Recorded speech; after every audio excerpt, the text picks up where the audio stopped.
Hi friends, ഈയിടെയായി ഇല്ലുമിനാറി secret സൊസൈറ്റിയെക്കുറിച്ച് ഒരുപാട് പേര് സോഷ്യൽ മീഡിയയിൽ പറയാറുണ്ട്. ഇതിൽ എത്രമാത്രം സത്യമുണ്ട്, വിശ്വസിക്കണോ വേണ്ടയോ എന്നൊക്കെ നമുക്ക് ഇന്ന് പരിശോധിക്കാം. നിങ്ങളിൽ കുറച്ചു പേരെങ്കിലും വിചാരിച്ചിട്ടുണ്ടാവും എന്തിനാണ് അങ്ങനെ ഒരു സീക്രട്ട് സൊസൈറ്റി എന്ന്. ഇന്ന് ഇല്ലുമിനാറ്റിയെക്കുറിച്ച് പറയുന്നവരിൽ സത്യമായ കാര്യങ്ങൾ പ്രചരിപ്പിക്കുന്നവരും ഉണ്ട്, തെറ്റിദ്ധാരണ പരത്തുന്നവരും ഉണ്ട്. ഇല്ലുമിനാട്ടി എന്നാൽ എന്താണ്? ഇത് മനസ്സിലാക്കുന്നതിന് വേണ്ടി മനുഷ്യരുടെ സൈക്കോളജിയെ ഞാൻ ഒന്ന് വിശദീകരിക്കാം. ഒരു യാചകൻ അഥവാ ഒരു പിച്ചക്കാരനെ കുറിച്ച് ചിന്തിച്ചു നോക്ക്. അടുത്ത നേരം ഭക്ഷണം കിട്ടിയാൽ അയാൾ ഹാപ്പിയാണ്.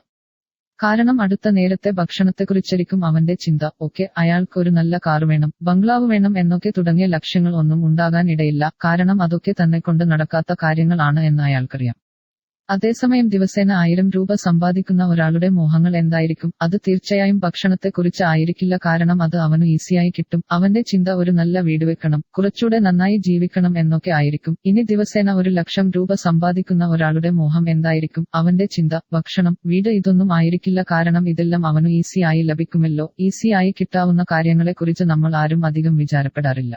1,00,000 രൂപ സമ്പാദിക്കുന്ന ഒരുവന് വീട്, ഭക്ഷണം ഒക്കെ ഒരു പ്രശ്നമേ ആയിരിക്കില്ല. അവന്റെ ലക്ഷ്യം പുതിയ ഒരു ബിസിനസ് തുടങ്ങണം, അല്ലെങ്കിൽ ബിസിനസ് കുറച്ചുകൂടെ മെച്ചപ്പെടുത്തണം, അങ്ങനെ ഒക്കെ ആയിരിക്കും. അതുപോലെ ദിവസേന 1 കോടി രൂപ സമ്പാദിക്കുന്ന ഒരുവന്റെ ചിന്ത എന്തായിരിക്കും? ഇപ്പോ അയാൾ കേരളത്തിൽ ഉള്ള ഒരാൾ ആണെന്ന് ഇരിക്കട്ടെ. അപ്പോ കേരളത്തിൽ ഉള്ള രാഷ്ട്രീയക്കാരെ ഒക്കെ പരിചയപ്പെടണം, പിടിപാട് ഉണ്ടാക്കണം. അങ്ങനെ തന്റെ വരുതിക്ക് അവരെ നിർത്താൻ കഴിഞ്ഞാൽ കേരളം തനിക്കു നിയന്ത്രിക്കാൻ കഴിയും. കാരണം അത് ഒരു പവർ ആണ്, അധികാരമാണ്. പണം അധികം ആകുന്നതോടുകൂടി പണത്തിലുള്ള താല്പര്യം കുറയുകയും അധികാരം കൂടെ വേണം എന്ന ചിന്ത ഉണ്ടാവുകയും ചെയ്യുന്നു. അത്തരത്തിൽ പല 1000 കോടി സമ്പത്തുകൾക്ക് ഉടമയായ ഒരുവന് ഇന്ത്യയെ തന്നെ തന്റെ നിയന്ത്രണത്തിന് കീഴിൽ കൊണ്ടുവരണം എന്നായിരിക്കും ചിന്ത. അതായിരിക്കും അവന്റെ ലക്ഷ്യം. അങ്ങനെയെങ്കിൽ ഈ ലോകത്തിലെ ഏറ്റവും വലിയ പണക്കാരനാണ് നിങ്ങൾ എങ്കിൽ നിങ്ങളുടെ ലക്ഷ്യം എന്തായിരിക്കും? ലോകത്തിന്റെ നിയന്ത്രണം തന്നെ നിങ്ങളുടെ കൈകളിൽ ആയിരിക്കണം എന്നായിരിക്കില്ലേ? ഒരുപാട് വർഷങ്ങൾക്ക് മുൻപ് ഇതുപോലെ ചില സമ്പന്നർ ജീവിച്ചിരുന്നു. അതിൽ ഒരു പ്രമുഖ സമ്പന്നനായിരുന്നു റോത്ത്ഷീൽഡ്, റോക്കർഫെല്ലർ, മോർഗൻസ്. അങ്ങനെ ചില കുടുംബങ്ങൾ ഉണ്ടായിരുന്നു. അക്കാലത്തെ ഏറ്റവും വലിയ സമ്പന്നരിൽ ചിലരായിരുന്നു ഇവരൊക്കെ. അങ്ങനെ ഇവരും ചിന്തിച്ചു, എന്തുകൊണ്ട് ലോകത്തെ തന്നെ തങ്ങളുടെ നിയന്ത്രണത്തെ ആക്കിക്കൂടാ? അക്കാലത്ത് ജീവിച്ചിരുന്ന പലരും ഇതിനു മുൻപും ഇത്തരത്തിൽ ചിന്തിച്ചവർ ഉണ്ടായിരുന്നു. അലക്സാണ്ടർ ചക്രവർത്തിയെപ്പോലെ ഉള്ളവർ. ക്രമേണ അവർ തിരിച്ചറിഞ്ഞു, ലോകത്തെ ശക്തി കൊണ്ട് തങ്ങളുടെ വരുതിക്ക് നിർത്താനാവില്ല, പകരം അതിലും എളുപ്പം വഞ്ചനയിലൂടെ ലോകത്തെ തങ്ങളുടെ കാൽ കീഴിൽ നിർത്താൻ കഴിയുമെന്ന്. ജനങ്ങളെ ബ്രെയിൻ വാഷ് ചെയ്തു ലോകത്തെ നിയന്ത്രിക്കാം എന്ന് അവർ തീരുമാനിച്ചു. അങ്ങനെ ലോകത്തെ മുഴുവൻ തങ്ങളുടെ വരുതിക്ക് നിർത്താൻ ഒരു വൻ വേൾഡ് ടോട്ടാലിറ്റേറിയൻ ഗവൺമെന്റ് കൊണ്ടുവരാൻ ശ്രമം തുടങ്ങി. ഇന്ന് ലോകത്തിൽ നടക്കുന്ന പല പ്രശ്നങ്ങളും ഇത് നടപ്പിൽ വരുത്തുവാൻ മനഃപൂർവ്വം സൃഷ്ടിക്കുന്നതാണ്. ഇതിന്റെയെല്ലാം പിന്നിൽ പ്രവർത്തിക്കുന്നത് ഇല്ലുമിനാട്ടികൾ തന്നെയാണ്. ഇതിനായി അവർ പല സെക്രട്ട് സൊസൈറ്റീസും ആരംഭിച്ചു. ഒരു കൂട്ടം ആളുകൾ വളരെ രഹസ്യമായി മീറ്റിംഗ് കൂടി എങ്ങനെ ലോകത്തെ നിയന്ത്രിക്കണം, അതിനുള്ള സെക്രട്ട് അജണ്ടകൾ രൂപപ്പെടുത്തുന്നു. അത് ഇന്നും വരെയും തുറന്നു കൊണ്ടിരിക്കുന്നു. അത്തരം മീറ്റിംഗുകളിൽ പങ്കെടുക്കുന്ന ഗ്രൂപ്പുകളെ ബിൽഡർബർഗ് ഗ്രൂപ്പ് എന്ന് വിളിക്കുന്നു.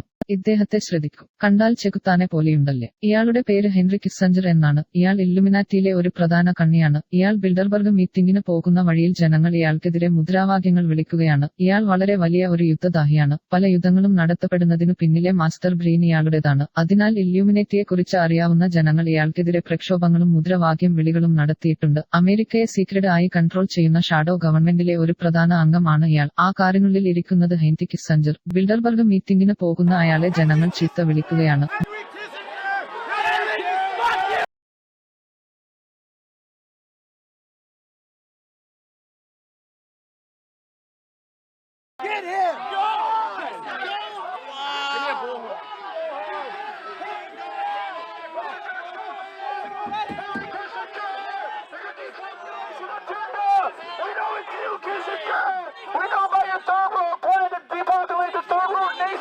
Memorandum 200 with the National Archives. You want to depopulate. It's on the record, Henry Kissinger. നേരത്തെ റോത്ത്ഷീൽഡ് കുടുംബത്തെക്കുറിച്ച് പറഞ്ഞിരുന്നില്ലേ? ഈ ഫോട്ടോയിൽ കാണുന്ന ആളാണ് ജേക്കബ് റോത്ത്ഷീൽഡ്. റോത്ത്ഷീൽഡ് കുടുംബത്തിലെ ഒരു പ്രധാന അംഗം. ഇദ്ദേഹം ഒരിക്കൽ ബിൽഡർബർഗ് മീറ്റിംഗിന് പോകും വഴി ഒരു റിപ്പോർട്ടർ ഇദ്ദേഹത്തോട് വൻ വേൾഡ് ഗവൺമെന്റിനെ പറ്റിയും ബിൽഡർബർഗ് മീറ്റിംഗിനെ പറ്റിയും ഒക്കെ ചോദിക്കുന്നത് ശ്രദ്ധിക്കും. Rothschild, how you doing, sir? Can you tell us what went on at the Bilderberg meeting this year? Sorry? Could you tell us what went on at the Bilderberg meeting this year? I didn't get that, actually, no. The Bilderberg? You weren't there? No. Not this year. What went on last year? No, I wasn't there last year. You weren't there last I think year? that was my cousin. Your cousin was there? Yeah, I think so. Okay. Good night. Do you have a couple minutes for us, Mr. Rothschild? We have a few additional questions. I was asking a question inside it because I was saying that the Federal Reserve was one of these organizations. I know, it's one of these organizations that a lot of people say is the source of inhumane projects all across the world because it's a private bank. that was started by your family. No, it's completely untrue. I was all said earlier. It really isn't true. No. Jekyll Island? Jekyll Island, 1913, sir? No. I mean, but sir, just one thing, we could go on about how, your family committed all these acts against society, but we just want to let you know, the New World Order has no legitimacy. And that we as a people are not afraid, and we are waking up to the robber barons and the big banksters who are looting this economy with the Federal Reserve. Well, The Rothschilds family did start the federal, they divided Europe first, took over Europe, Napoleon. Don't exaggerate. Well, no comment on that, sir? ഇത്തരം sacred സൊസൈറ്റികൾ വർഷങ്ങൾക്ക് മുൻപ് തന്നെ ഇവർ ആരംഭിച്ചു കഴിഞ്ഞു. ലോകത്തെ നിയന്ത്രിക്കുന്നതിന് വേണ്ടി പടിപടിയായി തീരുമാനങ്ങൾ എടുത്തു കൊണ്ടേയിരിക്കുകയും അവ നടപ്പിലാക്കി വരികയുമാണ്. പല രാജ്യങ്ങളുടെയും സംസ്കാരത്തെ തന്നെ ഇതിനായി ഇവർ മാറ്റിയെടുത്തുകൊണ്ടുവരികയാണ്. ഉദാഹരണത്തിന് ഇപ്പോൾ എല്ലാവരും അധികമായി ഉപയോഗിക്കുന്ന ഭാഷയാണ് ഇംഗ്ലീഷ്. ലോകത്തെ തങ്ങളുടെ നിയന്ത്രണത്തിൽ ആക്കുന്നതിൽ ഇവർക്ക് ഭാഷ ഒരു പ്രശ്നമായി വന്നു. കാരണം ഓരോ രാജ്യങ്ങളും ഓരോ ഭാഷ ഉപയോഗിക്കുന്നു. ചൈനയിൽ ചൈനീസ്, ഇന്ത്യയിൽ ഹിന്ദി കൂടാതെ പല ഭാഷകളും ഉപയോഗിക്കുന്നു. ഇങ്ങനെ വിവിധ ഭാഷ സംസാരിക്കുന്ന എല്ലാ രാജ്യങ്ങളെയും ഒന്നിച്ചാക്കുവാൻ ബുദ്ധിമുട്ടാണ്. അതിനായി അവർ കണ്ടെത്തിയ ഒരു പരിഹാരം ഈ ലോകത്തിലെ എല്ലാവരെ കൊണ്ട് ഒരു ഭാഷ സംസാരിപ്പിക്കുക എന്നതാണ്, അഥവാ പഠിപ്പിക്കുക എന്നതാണ്. ആ ഭാഷയാണ് ഇംഗ്ലീഷ്. അതിനായി അവർ ഭരിക്കുന്ന എല്ലായിടങ്ങളിലും ഇംഗ്ലീഷ് ഭാഷ പഠിപ്പിക്കുവാൻ തീരുമാനിച്ചു. അങ്ങനെ ഭാഷ എന്ന തടസ്സത്തെ നീക്കുവാനും വൺ വേൾഡ് ഗവൺമെന്റ് നടപ്പിൽ വരുത്തുവാനും കഴിയും. അടുത്തതായി പറഞ്ഞാൽ നമ്മുടെ പൂർവികർ അഥവാ നമ്മുടെ പിതാക്കന്മാർ തങ്ങളുടെ കാലഘട്ടങ്ങളിൽ കൃഷിക്കാരായിരുന്നു. അങ്ങനെ തങ്ങൾക്കു ആവശ്യമായതെല്ലാം അവർ കൃഷി ചെയ്തു കൊന്നു. അതിനാൽ അധികം ആവശ്യങ്ങൾക്കൊന്നും അവർക്കു മറ്റുള്ളവരെ ആശ്രയിക്കേണ്ടി വന്നിരുന്നില്ല. ഒരു ആവശ്യത്തിനായിട്ട് കടയിൽ പോകേണ്ടുന്ന ആവശ്യം അവർക്കു വളരെ കുറവായിരുന്നു. കടകളും വളരെ കുറവായിരുന്നു ആ കാലഘട്ടങ്ങളിൽ. കാരണം തങ്ങൾക്കു വേണ്ടിയിരുന്നത് അവർ തന്നെ ഉൽപ്പാദിപ്പിച്ചിരുന്നു. തന്മൂലം ജനങ്ങൾ സെൽഫ് സസ്റ്റൈൻഡ് ആയിരുന്നു.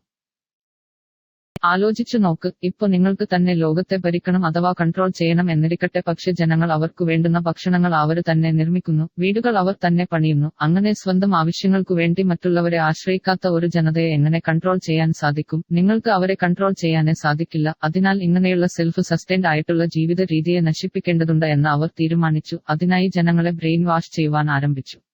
നിങ്ങൾ വയലിൽ കിടന്നു കഷ്ടപ്പെടുന്നു, ആടിനെ വളർത്തുന്നു, കോഴിയെ വളർത്തുന്നു, ഇതൊന്നും ഒരു സ്റ്റാറ്റസ് ഉള്ള ജീവിതമല്ല. സിവിലൈസേഷൻ എന്നാൽ ഇതൊന്നും അല്ല. യഥാർത്ഥ സിവിലൈസേഷൻ എന്തെന്ന് നിങ്ങൾക്ക് വിദ്യാഭ്യാസം കൊണ്ട് മനസ്സിലാക്കാം. വിദ്യാഭ്യാസം ചെയ്തു നല്ല ഒരു ജോലി ചെയ്തു പണം സമ്പാദിക്കൂ. ആ പണം ഉപയോഗിച്ച് നിങ്ങൾക്ക് ആവശ്യമുള്ള ഭക്ഷണം വാങ്ങാം. ആ പണത്തെ ഉപയോഗിച്ച് വലിയ വീടുകൾ നിർമ്മിക്കാം തുടങ്ങിയ കാര്യങ്ങൾ പറഞ്ഞ് ജനങ്ങളെ ബ്രെയിൻ വാഷ് ചെയ്തു. വിദ്യാഭ്യാസം ചെയ്യാത്തവരൊക്കെ വെഡ്ഡികളാണെന്നും ഒന്നിനും കൊള്ളാത്തവർ ആണെന്നും ചിത്രീകരിച്ചു. അങ്ങനെ ജനങ്ങളുടെ ഫണ്ടമെന്റൽ സ്കിൽസ്, അതായത് തങ്ങൾക്കു വിടുന്ന ഭക്ഷണം, പാർപ്പിടം തുടങ്ങിയവ സ്വയം നിർമ്മിക്കാനുള്ള കഴിവിനെ നശിപ്പിച്ചു. ഇന്ന് നാം എല്ലാവരും പണത്തിന്റെ അടിമകളാണ്. ഇന്ന് പണം ഇല്ലെങ്കിൽ ഒന്നിനും പറ്റാത്ത അവസ്ഥ നിലവിൽ വന്നു. നിങ്ങളുടെ കയ്യിൽ പണം ഇല്ലെങ്കിൽ ജീവിക്കാൻ പറ്റാത്ത അവസ്ഥ നിലവിൽ വന്നു. കാരണം എല്ലാം പണം കൊടുത്തു വാങ്ങേണ്ടുന്ന സ്ഥിതി ആയതിനാൽ നാം നമ്മുടെ കഴിവുകൾ പണം സമ്പാദിക്കുന്നതിനായി മാത്രം ഉപയോഗിക്കാൻ ശീലിച്ചു. അടുത്തതായി നമ്മുടെ പൂർവികർ ചെയ്തു പോന്നിരുന്ന നാട്ടുവൈദ്യത്തെ തകർക്കണം എന്ന് അവർ കണ്ടെത്തി. നാട്ടുവൈദ്യം തുടർന്നാൽ തങ്ങൾക്കുണ്ടാകുന്ന രോഗങ്ങളെ സുഖപ്പെടുത്താൻ അവർക്കു തന്നെ കഴിയും എന്നവർ മനസ്സിലാക്കി. കാരണം നമ്മുടെ പൂർവികർ പല വർഷങ്ങൾ കൊണ്ട് കൈമാറി വന്നിരുന്ന അറിവുകൾ വളരെ വലുതായിരുന്നു. അന്നത്തെ പ്രസവം പോലും തങ്ങളുടെ ഭവനങ്ങളിലായിരുന്നു. അന്ന് ആർക്കെങ്കിലും അസുഖം വന്നാൽ ഇന്നത്തെ പോലെ കെമിക്കൽ അടങ്ങിയ മരുന്നുകൾ കഴിച്ചിരുന്നില്ല. എല്ലാ രോഗങ്ങൾക്കും ഉള്ള മരുന്നിനായി അവർ പ്രകൃതി ചികിത്സയെയാണ് ആശ്രയിച്ചിരുന്നത്. ആയതിനാൽ ജനങ്ങളുടെ ഈ ശീലം മാറ്റേണ്ടതുണ്ട് എന്ന് ഇല്ലുമിനാട്ടികൾക്കു മനസ്സിലായി. നിങ്ങൾ ഡോക്ടറേറ്റ് എടുക്കൂ, ഡോക്ടർ ആകാൻ പഠിക്കൂ, അതിനാൽ ഞങ്ങൾ എഴുതിയ ബുക്കുകൾ പഠിക്കൂ, മെഡിക്കൽ ഉപകരണങ്ങൾ ഞങ്ങൾ തരാം, ഞങ്ങൾ പറയുന്ന മരുന്നുകൾ കുറിച്ച് കൊടുക്ക്, അത് നൽകിയാൽ രോഗങ്ങളെ മുഴുവനായും ഇല്ലാതാക്കാം എന്ന് പ്രചരിപ്പിക്കാൻ തുടങ്ങി. എന്നാൽ യഥാർത്ഥത്തിൽ അവർ നൽകുന്ന മരുന്നുകൾ രോഗത്തെ കുറക്കുകയല്ല, രോഗലക്ഷണത്തെ മാത്രം ഇല്ലാതാക്കുന്നവയാണ് എന്ന് നമ്മൾ തിരിച്ചറിഞ്ഞില്ല. തന്നെയുമല്ല, അവ മറ്റു പല രോഗങ്ങളെയും ക്ഷണിച്ചു വരുത്താൻ തക്ക പ്രാപ്തിയുള്ള മാരക വിഷങ്ങളാണ്. കാരണം മരുന്ന് കൊടുത്ത ഏതെങ്കിലും രോഗം പൂർണ്ണമായും കുറവാക്കിയാൽ രോഗികളുടെ എണ്ണം കുറയുകയും തങ്ങളുടെ ലാഭം കുറയുകയും ചെയ്യുമെന്ന് ഇല്ലുമിനാട്ടികൾക്ക് അറിയാമായിരുന്നു. അതിനാൽ രോഗികൾ ഉണ്ടാവേണ്ടതും അവർ രോഗികളായി തുടരേണ്ടതും തങ്ങളുടെ ആവശ്യമാണെന്ന് ഇവർ മനസ്സിലാക്കി. രോഗത്തെ വേരോടെ പിഴുതെറിയാൻ ശേഷിയുണ്ടായിരുന്ന നാട്ടുവിദ്യത്തെയും പ്രകൃതി ചികിത്സയെയും ആയുർവേദത്തെയും തകർക്കേണ്ടതിന് മോഡേൺ മരുന്നുകളും കെമിക്കലുകളും കൊണ്ടുവന്നു. ഇത് ഉപയോഗിച്ച് ഇന്നും ജനങ്ങളുടെ പണത്തെയും ആരോഗ്യത്തെയും കവർന്നെടുക്കാൻ ഇവർക്ക് കഴിയുന്നു.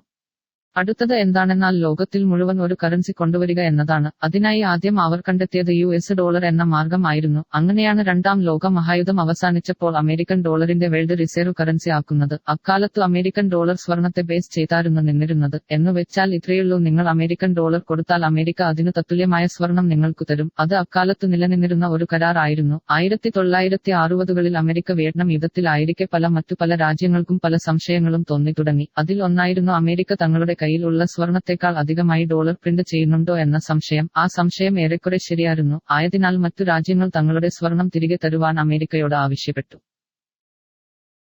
എന്നാൽ 1970കളുടെ തുടക്കത്തിൽ അമേരിക്കൻ പ്രസിഡന്റോ ആയ നിക്സൺ പ്രഖ്യാപിച്ചു ഇനി മുതൽ അമേരിക്കൻ ഡോളർ സ്വർണത്തിനു തുല്യമായിരിക്കില്ല എന്ന്. അതേസമയത്തു തന്നെ പെട്രോ ഡോളർ ഡീൽ എന്ന് പറഞ്ഞ പുതിയ ഒരു ഡീൽ കൊണ്ടുവരികയും ചെയ്തു. ആ സമയത്ത് ഹെൻറി കിസ്സിഞ്ചർ ആയിരുന്നു അമേരിക്കയുടെ സെക്രട്ടറി ഓഫ് സ്റ്റേറ്റ്. അദ്ദേഹം ആയിരുന്നു പെട്രോ ഡോളർ സിസ്റ്റത്തിന്റെ ശില്പി. പെട്രോ ഡോളർ ഡീൽ എന്നാൽ അമേരിക്കയും മിഡൽ ഈസ്റ്റ് രാജ്യങ്ങളും തമ്മിൽ ഉള്ള ഒരു ഡീൽ.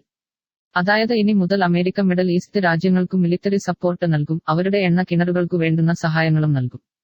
എന്നാൽ അവരുടെ പക്കൽ ഉള്ള എണ്ണ അഥവാ പെട്രോൾ, ഡീസൽ തുടങ്ങിയവ അമേരിക്കൻ ഡോളറിൽ മാത്രമേ വിൽപ്പന ചെയ്യാൻ പാടുള്ളൂ. കേട്ടാൽ വളരെ സിമ്പിൾ എന്ന് തോന്നുന്ന ഈ കരാർ ആണ് അമേരിക്കയെ ലോകത്തെ ഏറ്റവും വലിയ സമ്പന്ന രാഷ്ട്രമാക്കി മാറ്റിയത്. മറ്റു ഇക്കാരണത്താൽ ഇന്ത്യ ഉൾപ്പെടെയുള്ള എല്ലാ രാജ്യങ്ങളും പെട്രോൾ, ഡീസൽ തുടങ്ങിയവ ഡോളറിൽ വാങ്ങേണ്ടുന്ന അവസ്ഥ ആയി. അതിനായി എല്ലാ രാജ്യങ്ങൾക്കും അമേരിക്കൻ ഡോളർ ആവശ്യമായി വന്നു. അതോടെ ഡോളറിന്റെ ഡിമാൻഡും മൂല്യവും വർദ്ധിച്ചു. അമേരിക്കൻ ഡോളർ അമേരിക്കയിൽ മാത്രമേ പ്രിന്റ് ചെയ്യപ്പെടുന്നുള്ളൂ. അതിനാൽ അവ ലഭിക്കണമെങ്കിൽ മറ്റു രാജ്യങ്ങൾക്കെല്ലാം അമേരിക്കയെ പിണക്കാതെ ഇരിക്കേണ്ട സാഹചര്യം ഉണ്ടായി. മറ്റു രാജ്യങ്ങളെല്ലാം അമേരിക്കയുടെ അടിമകളായി എന്ന് ചുരുക്കം.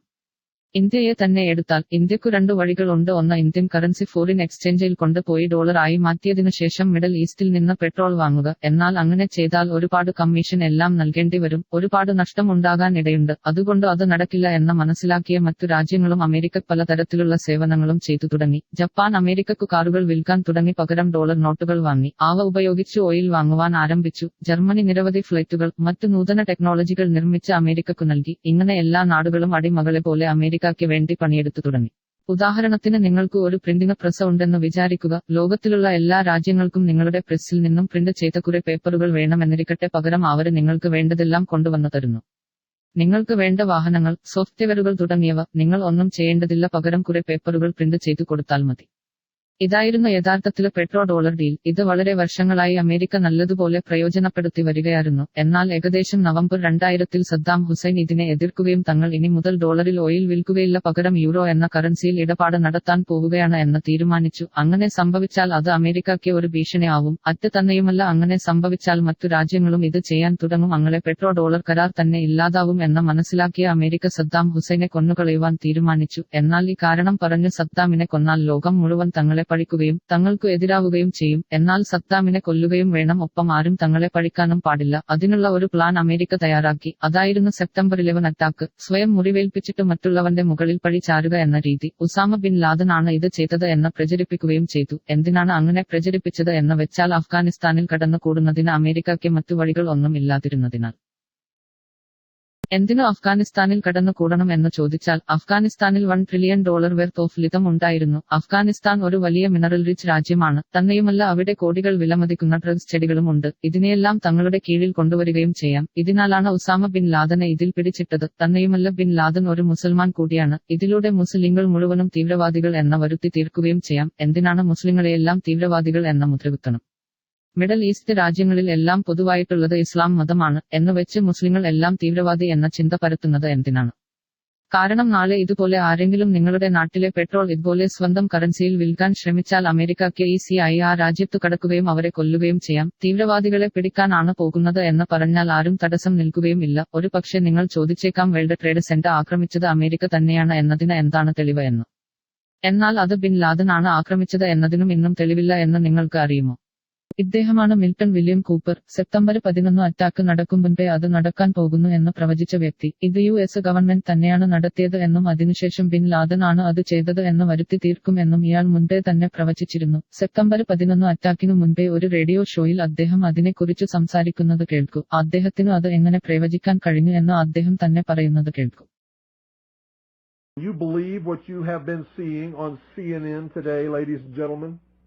Can you believe it? Supposedly, a CNN reporter found Osama bin Laden, took a television camera crew with him, went into Osama bin Laden's hideout, interviewed him and his top leadership, his top lieutenants and colonels and generals in their hideout. This is a CNN reporter with a camera crew. And he came out and told everybody, within 3 weeks, Osama bin Laden is going to attack the United States and Israel. Now, don't you think that's kind of strange, folks? You see, because the largest intelligence apparatus in the world, with the biggest budget in the history of the world, has been looking for Osama bin Laden for years and years and years, and can't find him. The FBI also, under the leadership of Louis Freeh, has been looking for Osama bin Laden for years and years and years and years and years and many years, and can't find him. Some doofus, jerk-off reporter with a camera crew waltzes right into his hideout and interviews him. And you know what his budget is? Zip, zilch, nothing. Now, that tells us two things. Either everyone in the intelligence community and all of the intelligence agencies of the United States government are blithering idiots and incompetent fools, including the entire apparatus of the FBI and all of their personnel, or they're lying to us. They're not looking for him at all. And the second is the truth. You see, the CIA created Osama bin Laden. They recruited him. They trained him. They found his leadership. They brought them all together. They showed them how to fight the Soviet Union in Afghanistan, and when that was over, they still continued to fund him and train him, and they're now using him to help bring about world government by making him the big boogeyman. And if you believe it, you are one of the stupidest jerks that ever lived on the face of this earth. I wonder what Osama bin Laden's targets are supposed to be. And if they don't, if this doesn't materialize in the next 2 or 3 weeks, it will eventually materialize. And so I can tell you with a certainty, they must do something terrible. And whatever is going to happen that they're going to blame on Osama bin Laden, don't you even believe it. When in hell are all you people going to wake up? ആദ്യം bin ലാദനെ കരുവാക്കി Afghanistan തങ്ങളുടെ വരുതിയാക്കി അവിടെയുള്ള പല നിരപരാധികളെയും കൊന്നുകൊടുക്കി. എന്നാൽ നമ്മൾ എല്ലാവരും കരുതിയത് America തീവ്രവാദം ഇല്ലായ്മ ചെയ്യുകയാണ് എന്നാണ്. ഇതോടെ മുസ്ലിങ്ങൾ എന്നാൽ തീവ്രവാദികൾ എന്ന ചിന്ത നമ്മിൽ ഉരുവാക്കപ്പെടാനും തുടങ്ങി. അടുത്തത് ഇറാനെ തങ്ങളുടെ വരുതിയിൽ ആക്കാൻ തീരുമാനിച്ചു. അങ്ങനെ ഇറാനിൽ ചെന്ന സദ്ദാം ഹുസൈനെ പിടികൂടുകയും ചെയ്തു. ഉടനെ തന്നെ പെട്രോൾ വിൽക്കുന്നത് യൂറോയിൽ നിന്ന് മാറ്റി ഡോളറിൽ തന്നെ ആക്കി. ലിബിയയിലെ ഗദ്ദാഫി അതേസമയം ഒരു പ്രസ്താവനയിറക്കി തങ്ങൾ ഇനി മുതൽ ഓയിൽ സ്വർണത്തിനു വിൽക്കാൻ തീരുമാനിച്ചു. അതിനു പകരമായി അവരെ തല്ലിക്കൊല്ലുകയാണ് ഉണ്ടായത്. അടുത്തതായി സിറിയയിൽ ഇരിക്കുന്ന അസാദിനെ ടാർഗറ്റ് ചെയ്തിട്ടുണ്ട്. എന്നാൽ റഷ്യ ഒരു വിലങ്ങു തടിയായി ഉണ്ട്. എന്നാൽ ഇത് നടക്കുമ്പോൾ ടിവി, പത്രം തുടങ്ങിയ മാധ്യമങ്ങൾ നമ്മളോട് പറയുന്നത് എന്താണ്? ഇവരൊക്കെയും അവിടുത്തെ ജനങ്ങളെ പീഡിപ്പിക്കുന്നു, ഉപദ്രവിക്കുന്നു എന്ന് പ്രചരിപ്പിച്ചു. അമേരിക്കക്ക് രക്ഷകന്റെ പരിവേഷവും ഇറാഖിൽ വൻ ആയുധ ശേഖരം ഉണ്ട്. അമേരിക്ക തന്നെ പോയി അവിടുത്തെ ജനങ്ങളെ തീവ്രവാദികളുടെ കയ്യിന്നു രക്ഷിക്കണം എന്നൊക്കെ പ്രചരിപ്പിച്ചു. ഖദ്ദാഫിയെക്കുറിച്ചും ഇത് തന്നെ പറഞ്ഞു. ഖദ്ദാഫി പാവം ലിബിയ പൗരന്മാരെ കൊന്നുകൊടുക്കുകയാണ്. അവരെ രക്ഷിക്കാൻ അമേരിക്ക മുന്നിട്ട് ഇറങ്ങണം. ഖദ്ദാഫി ഒരു ക്രൂരനായ സ്വേച്ഛാധിപതിയാണ് തുടങ്ങിയ നുണകൾ മീഡിയ നമ്മളെ വിശ്വസിപ്പിച്ചു. അതിനുശേഷം സിറിയ, അവിടെ ആസാദ് ജനങ്ങളെ കെമിക്കൽ ആയുധങ്ങൾ വെച്ച് കൊന്നൊടുക്കുകയാണ്. സിറിയയിലെ ജനങ്ങളെ അമേരിക്ക തന്നെ രക്ഷിക്കണം തുടങ്ങിയ നുണകൾ മീഡിയ വഴി പ്രചരിപ്പിച്ചു. തീവ്രവാദം എന്നാൽ എന്താണെന്ന് നിങ്ങൾക്ക് അറിയുമോ? ഐസിസ് എന്നാൽ എന്താണ്? ഐസിസ് എന്നാൽ അമേരിക്കയാൽ തന്നെ നിയന്ത്രിക്കപ്പെടുന്ന ഒരു തീവ്രവാദ സംഘടനയാണ് എന്ന് എത്ര പേർക്കു അറിയാം? ഇത്തരം സംഘടനകൾ ഇവർ നിയന്ത്രിക്കുന്നത് എന്തിനു വേണ്ടിയാണ്? ഏതെങ്കിലും രാജ്യമോ അവിടുത്തെ ഭരണാധികാരിയോ ഇവരെ എതിർത്താൽ ആ രാജ്യത്തെ തങ്ങളുടെ ഇഷ്ടത്തിന് വരുത്തുന്നതിന് വേണ്ടി ഇവരെ ഉപയോഗിക്കുന്നു. ഇവർക്ക് വേണ്ടുന്ന ഫണ്ടിങ്ങും കാരണങ്ങളും എല്ലാം ചെയ്യുന്നത് ഇല്ലുമിനാട്ടികൾ തന്നെയാണ്. യഥാർത്ഥ തീവ്രവാദം ഇല്ല എന്നല്ല, എല്ലാം അമേരിക്കയുടെയും ഇല്ലുമിനറ്റിയുടെയും കൺട്രോളിൽ ആണ് എന്ന് പറയുന്നത് തികച്ചും വിഡ്ഢിത്തമാണ്. ഒന്ന് സങ്കല്പിച്ചു നോക്ക്, നിങ്ങളുടെ വീട് മിഡൽ ഈസ്റ്റിൽ ആണ് എന്ന് വിചാരിക്കുക. നിങ്ങൾക്ക് നല്ല ഒരു കുടുംബം ഉണ്ട്. നിങ്ങൾ എല്ലാവരും നല്ല സന്തോഷമായി ജീവിച്ചു പോരുകയായിരുന്നു. നിങ്ങൾ വിചാരിക്കുന്നു ഇതെല്ലാം ദൈവം എനിക്ക് തന്ന അനുഗ്രഹമാണ്, എന്റെ മണ്ണിനു താഴെ എന്ന കിണർ ദൈവം അനുഗ്രഹിച്ചു തന്നതാണ് എന്ന് വിചാരിച്ചു നിങ്ങൾ സന്തോഷത്തോടെ ജീവിച്ചു പോരുന്നു. എന്നാൽ അമേരിക്ക പോലെ വലിയൊരു രാജ്യം നിങ്ങളുടെ കയ്യിലുള്ള ഓയിൽ സാമ്പത്തിനായി നിങ്ങളെയും നിങ്ങളുടെ കുടുംബത്തിന്റെയും നശിപ്പിക്കാനായി വരുന്നു. അവിടുത്തെ ജനങ്ങളെല്ലാം ആക്രമിക്കുന്നു. എന്നാൽ പത്രമാധ്യമങ്ങളുടെ സഹായത്താൽ തങ്ങൾ ഈ ചെയ്യുന്നതെല്ലാം തീവ്രവാദികളെ കൊള്ളാനാണെന്ന് പ്രചരിപ്പിക്കുന്നു. ആക്രമണത്തിനിടയിൽ നിങ്ങളുടെ വീടിനും ആക്രമണം നേരിട്ടു എന്നിരിക്കട്ടെ, നിങ്ങൾക്ക് നിങ്ങളുടെ മക്കളെയും ഭാര്യയെയും ഒക്കെ നഷ്ടപ്പെട്ടു. നിങ്ങളുടെ കൺമുന്നിൽ അവരുടെ ശവങ്ങൾ വീണു കിടക്കുന്നു. അപ്പോൾ നിങ്ങളുടെ മാനസികാവസ്ഥ എന്തായിരിക്കും എന്ന് ആലോചിച്ചു നോക്കൂ. അപ്പോൾ നിങ്ങൾ എന്തു ചെയ്യും? അതുപോലെ അവര് നിങ്ങളെയും കൊള്ളുന്നത് കാത്തിരിക്കുമോ, അതോ അവരെ എതിർക്കണമെന്ന് തീരുമാനിക്കുമോ? അങ്ങനെ തീരുമാനിക്കുന്നവനാണ് തീവ്രവാദി. ആ നിമിഷത്തിൽ അവൻ തോക്കെടുക്കുന്നു. അവനെ തീവ്രവാദി എന്ന് നിങ്ങളും ഞാനും അടങ്ങുന്ന ഈ സമൂഹവും വിളിക്കുന്നു. എല്ലാവരും അവനെ കുറ്റപ്പെടുത്തുന്നു. എന്നാൽ ആരാണോ അവനെ ഈ നിലയിൽ എത്തിച്ചത് അവരെ രക്ഷകനെന്ന് വിളിച്ചു പുകഴ്ത്തുന്നു. എന്നാൽ ഇതിനെല്ലാം കാരണം രാഷ്ട്രീയക്കാരാണ്, അഥവാ അമേരിക്കൻ ഗവൺമെന്റാണ് എന്നൊക്കെ പലരും കരുതുന്നു. എന്നാൽ ഇതിന്റെയെല്ലാം പിന്നിൽ അമേരിക്ക ഗവൺമെന്റിനെ പോലും നിയന്ത്രിക്കുന്ന ഇല്ലുമിനാട്ടികൾ ആണ്, അഥവാ സീക്രട്ട് ആയി ഇരിക്കുന്ന ഒരു ഗവൺമെന്റ്, ഷാഡോ ഗവൺമെന്റ്. നിങ്ങൾ ശ്രദ്ധിച്ചിട്ടുണ്ടോ? ഗവൺമെന്റുകളും ഭരണാധികാരികളും പലരും മാറി മാറി വന്നിട്ട് പോയിക്കൊണ്ടിരിക്കും. എന്നാൽ നടപടിക്രമങ്ങളും നീക്കങ്ങളും എല്ലാം ഒരുപോലെ തന്നെ തുടരും. ജനങ്ങളുടെയോ രാജ്യത്തിന്റെയോ അവസ്ഥക്ക് ഒരു മാറ്റവും വരാറില്ല. കാരണം ശരിക്കും ഭരണം നടത്തുന്നത് ഷാഡോ ഗവൺമെന്റ് അഥവാ ഇല്ലുമിനാട്ടികൾ തന്നെയാണ്. പലരും അലൂമിനട്ടി എന്ന് പറഞ്ഞിട്ട് ബിഗ് ബോസിനെപ്പറ്റി പറയുന്നു. ഇന്ത്യയിൽ ഇരിക്കുന്ന പല രാഷ്ട്രീയക്കാരെയും കുറിച്ച് നമ്മൾ പറയുന്നു. എന്നാൽ അവരുടെ പ്രവർത്തനങ്ങൾ ഇവയിൽ ഒന്നും ഒതുങ്ങുന്നവയല്ല. വരും ദിവസങ്ങളിൽ നമുക്ക് ഇതിനെപ്പറ്റി കൂടുതൽ ആഴത്തിൽ മനസ്സിലാക്കാം. ചാനൽ സബ്സ്ക്രൈബ് ചെയ്യുക. എന്റെ എല്ലാ പ്രിയപ്പെട്ട മലയാളി സുഹൃത്തുക്കൾക്കും നന്ദി. നിങ്ങൾ എല്ലാവരും സന്തോഷത്തോടെയും ആരോഗ്യത്തോടെയും വിവേകത്തോടെയും ഇരിക്കണമെന്നും ഞാൻ പ്രാർത്ഥിക്കുന്നു. അപ്പോ അടുത്ത വീഡിയോയിൽ കാണാം. നമസ്കാരം. ജയ് ഹിന്ദ്.